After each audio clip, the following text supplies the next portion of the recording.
जब हम अस्पताल में एक्सरे करवाने जाते हैं तो अक्सर मशीन की आवाज, टेक्नीशियन की हिदायत और कुछ सेकंड की चुप्पी के बाद हमें एक साफ तस्वीर मिल जाती है। लेकिन उस एक तस्वीर के पीछे विज्ञान और इंजीनियरिंग की एक गहरी कहानी छुपी होती है।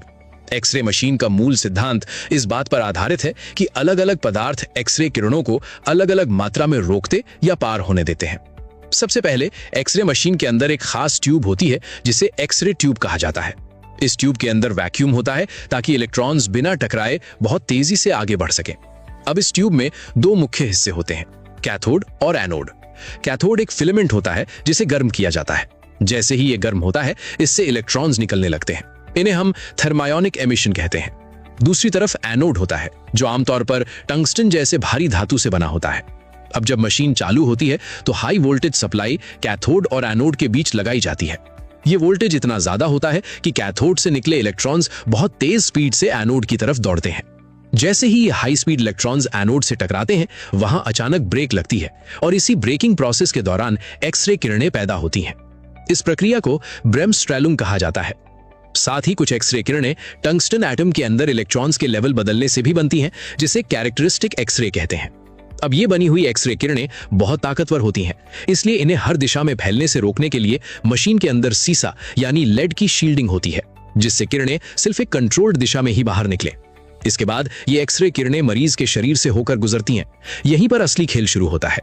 हमारे शरीर के अंदर हड्डी, मांसपेशी, चर्बी और अंग सभी अलग अलग घनत्व के होते हैं। हड्डी में कैल्शियम ज्यादा होता है जो एक्सरे को काफी हद तक रोक लेता है, इसलिए हड्डी एक्सरे फिल्म या डिजिटल डिटेक्टर पर सफेद दिखाई देती है। वहीं मांसपेशियां और सॉफ्ट टिश्यू कुछ किरणों को गुजरने देती हैं, इसलिए वे ग्रे रंग में नजर आती हैं। और हवा या खाली जगह एक्सरे को लगभग पूरी तरह पार होने देती है, जिससे वो हिस्सा काला दिखता है।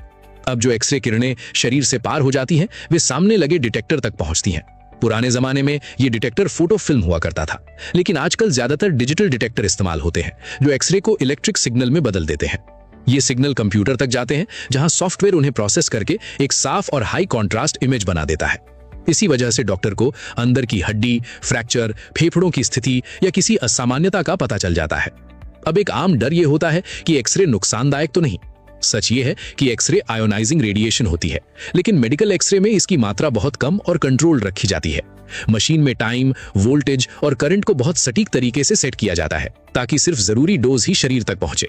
साथ ही टेक्नीशियन लेड एप्रन का इस्तेमाल करता है ताकि बाकी हिस्से सुरक्षित रहें।